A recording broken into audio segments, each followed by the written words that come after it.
सूर्य जो है पारिवारिक क्षेत्र के स्वामी होकर सप्तम भाव में बुध आदित्य योग बना रहे हैं। जय माता दी मित्रों, मेरा नाम पंडित प्रकाश जोशी। आज हम चर्चा कर रहे हैं जाता जाता साल का अंतिम महीना तुला राशि के लिए कैसा रहेगा। सबसे पहले हम स्वास्थ्य के बारे में चर्चा कर लेते हैं। तो स्वास्थ्य के बारे में अगर हम चर्चा करें तो आपकी राशि के स्वामी दिसंबर में यानी शुक्र तृतीय भाव में बैठे हैं। तृतीय भाव में अच्छे और बुरे दोनों प्रकार के रिजल्ट देते हैं, यानी यहाँ पर शुक्र का रोल अच्छा भी होता है मित्रों और बुरा भी होता है। तो कहीं ना कहीं देखा जाए तो दिसंबर का महीना थोड़ा बिजी महीना रहेगा। हेल्थ के बारे में चर्चा करें तो मन में आत्मविश्वास आपका रहेगा। साथ ही साथ आप अपने को ठीक करने के लिए योगा, जिम, एक्सरसाइज करते हुए नजर आएंगे। हालांकि पूरा महीना तो कंप्लीट नहीं कर पाएंगे, लेकिन 10-15 दिन तो जोरों शोरों से करते हुए नजर आएंगे। ऐसा योग नजर आ रहा है। ये किसी स्पोर्ट्स में एक्टिविटी आप ज्वाइन करेंगे, वो भी क्योंकि मैंने कहा ना शुक्र यहाँ पर आधा अधूरा होता है, तो आधा महीना तो बड़े जोरों शोरों से जाने वाले हैं तुला राशि वाले, उसके बाद फिर छोड़ देंगे। यानी कि ये जो महीना है कोई भी काम कर रहे हैं तो आधा अधूरा करेंगे, लेकिन करेंगे। और उसके बाद 21 से लेकर 31 दिसंबर में आपके मित्रों के साथ में या परिवार के साथ में नदी, समुद्र, पहाड़ में जाने के, यात्रा करने के योग भी बन रहे हैं। और तृतीय भाव में शुक्र बैठे हैं तो मैं कहूँगा ठंडे से थोड़ा परहेज रखें, नहीं तो अचानक गला की समस्या, एंटी की समस्या आ सकती है। और लापरवाही के कारण यानी बेमौसमी चीजें मत खाइएगा तुला राशि वाले, नहीं तो अकारण ही हेल्थ की प्रॉब्लम आपको रह सकती है, अन्यथा ठीक है। धन की स्थिति के बारे में बात करें तो भाई धन भाव में तो सूर्य बुध दोनों ही विराजमान है, यानी दिसंबर में बुध आदित्य योग बन रहा है। 3 बड़े लाभ तुला राशि को मिल सकते हैं। और चंद्रमा भी वहां बैठा है और बुध चंद्रमा की वहां पर भयंकर शत्रुता है मित्रों।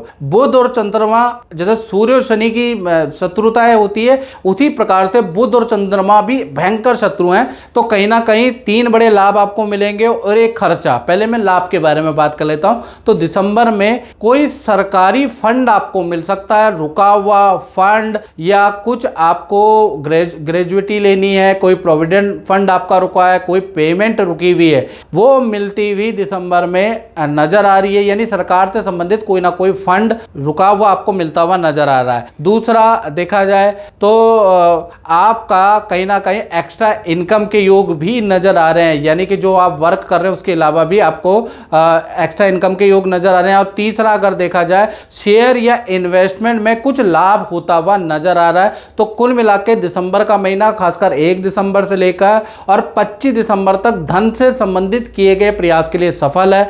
धन आएगा लेकिन इंस्टॉलमेंट में आएगा, 1 किस्त, 2 किस्त, 3 किस्त में आता हुआ नजर आ रहा है। रुका हुआ मार्केट में फंसा हुआ धन लेकिन आता हुआ नजर आ रहा है। तो धन का फ्लो 25 मार्च तक बहुत अच्छा है, धन की स्थिति अच्छी है। खर्चे के बारे में बात करूं तो सरकारी किसी टैक्स में आपको धन खर्च करना पड़ सकता है, उसके योग नजर आ रहे हैं। ऑफिस के अंदर मशीनरी पे या वाहन पे आपका खर्चा हो सकता है, ये धन खर्च भी होता हुआ नजर आ रहा है। पारिवारिक स्थिति के बारे में बात करें तो पारिवारिक स्थिति के स्वामी शनि है, शनि पंचम भाव में बैठे हैं, तो यानी कि पारिवारिक स्थिति बिल्कुल नॉर्मल है।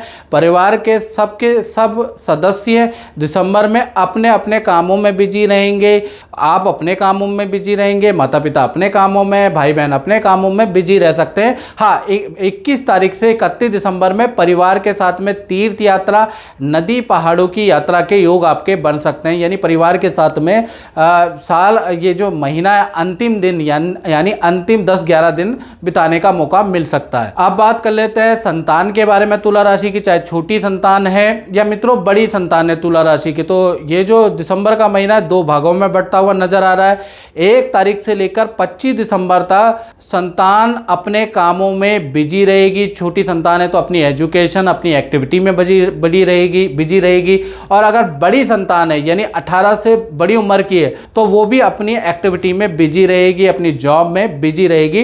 तो यानी कि 25 दिसंबर तक संतान अपने अपने क्रियाकलापों पे बिजी होते हुए नजर आ रही है। हालांकि संतान के लिए ठीक ठाक महीना है, 25 दिसंबर तक अच्छा है। फिर 26 25 से 31 दिसंबर में बड़ी संतान का या छोटी संतान का कहीं घूमने जाने के योग बनता है, या तो आपके साथ में या मित्रों के साथ में पार्टी या यात्रा में बड़ी छोटी संतान जा सकती है, उसके योग नजर आ रहे हैं। तो कुल मिलाकर संतान के लिए भी दिसंबर का महीना अच्छा है। अब बात कर लेते हैं तुला राशि वाले, उनकी जो नौकरी करते हैं, चाहे प्राइवेट जॉब करते हैं चाहे गवर्नमेंट जॉब करते हैं, दिसंबर का महीना कैसा रहेगा। तो दिसंबर भाव में मीन राशि के एक तो राहु विराजमान है, और दूसरा जो इस राशि के स्वामी हैं यानी गुरु वक्री हो रहे हैं, और कहीं ना कहीं छठे के स्वामी अष्टम भाव में चले गए हैं, छठे के स्वामी 12वें भाव में, 12वें के स्वामी छठे या अष्टम भाव में मित्रों बैठ जाते हैं। तो इसे विपरीत राजयोग कहा जाता है, ये बहुत अच्छा राजयोग होता है। तो कहीं ना कहीं दिसंबर के महीने में बहुत बड़ा परिवर्तन देखने को कार्य में मिलेगा,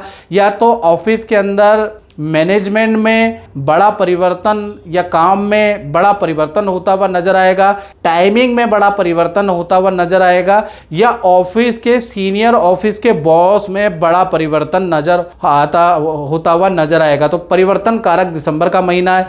दिसंबर में सेल आपकी अच्छी रहेगी, पुरानी डील भी अब आपकी क्रैक होगी। पुराने जो क्लाइंट हैं जो कह रहे थे कि बाद में, जिन्होंने टाल दिया था तुला राशि को, वो भी ऑर्डर देते हुए नजर आएंगे। तो सेल के लिए दिसंबर का महीना अच्छा है। अब बात कर लेते हैं दाम्पत्य जीवन की तुला राशि की। तो दाम्पत्य जीवन में चाहे पति पत्नी हो चाहे प्रेमी प्रेमिका हो, मंगल दाम्पत्य जीवन के स्वामी हैं और दसम भाव में बैठे हुए हैं, दिग्बली स्थिति में बैठे हैं। हालांकि कर्क राशि में बैठे हैं। कर्क राशि मंगल की नीच राशि होती है, यहाँ बृहस्पति मित्रों उच्च के होते हैं, मंगल नीच के होते हैं, लेकिन दसम स्थान शनि सूर्य और मंगल का बहुत दिग्बली स्थान होता है। तो यहाँ पर दिशा का बल मंगल को मिलेगा, जिस कारण से मंगल पावरफुल हो जाएंगे, नेगेटिव रिजल्ट नहीं देंगे।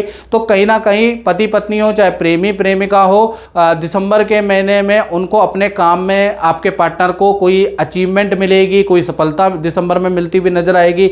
अच्छी सेल आपके पार्टनर की होगी, पार्टनर के साथ में रिलेशनशिप ठीक रहेगा, पार्टनर के साथ में कहीं ना कहीं यात्रा करने को दिसंबर में मिलेगी। आप दोनों प्लान कर सकते हैं और दोनों ही हामी भी बढ़ सकते हैं, दोनों ही टाइम भी निकाल सकते हैं। तो कहीं ना कहीं पार्टनर के साथ में नदी समुद्र या नदी पहाड़ों की यात्रा के योग नजर आ सकते हैं। पर क्योंकि मंगल यहां पर कर्क राशि के तो बैठे हैं, तो पार्टनर का दिसंबर में वाहन पे खर्चा आ सकता है या मोबाइल पे खर्चा आ सकता है, ये थोड़ी सी नेगेटिव चीज होगी। बाकी पार्टनर से रिलेशन अच्छा है, पार्टनर की सेल अच्छी होती हुई दिसंबर में नजर आ रही है, और पार्टनर के साथ बाउंडिंग बहुत अच्छी होती हुई नजर आ रही है। साथ ही साथ अब हम बात कर लेते हैं व्यापार के बारे में। तो व्यापार के अंदर व्यापार भाव में मंगल बैठे कर्क और दिग्बली स्थिति में बैठे, तो 3 बड़े लाभ और एक खर्चा आपका दिसंबर में हो सकता है। तो 5 तारीख से लेकर 31 दिसंबर के बीच में आपको सरकारी कोई कॉन्ट्रैक्ट मिल सकता है, सरकारी कोई काम आपको मिल सकता है, सरकारी कोई समस्या का आपको समाधान मिल सकता है। तो पहला चीज। दूसरा, बार रुकी हुई डील आपको प्राप्त हो सकती है दिसंबर में, उसके योग नजर आ रहे हैं। साथ ही साथ अच्छी सेल दिसंबर के महीने में आपकी नजर आएगी। खासकर 5 से 25 दिसंबर आपके फैक्ट्री के लिए, आपके दुकान के लिए, आपके शोरूम के लिए सेल बढ़ाने वाले दिन रहेंगे। फिर देखा जाए खर्चे के बारे में बात करें तो दिसंबर के महीने में मशीनरी पे आपका खर्चा आ सकता है या इलेक्ट्रॉनिक आइटम पे आपका खर्चा आ सकता है, आपको एडवांस टैक्स जीएसटी पे आपका खर्चा आ सकता है, ये थोड़ा नेगेटिव है। लेकिन अदरवाइज देखा जाए तो व्यापारी दुकानदार अपना काम करने वालों के लिए दिसंबर का महीना अच्छा ही रहेगा। तो मित्रों, इस कार्यक्रम में बदना ही, मुझे दीजिए जय माता दी।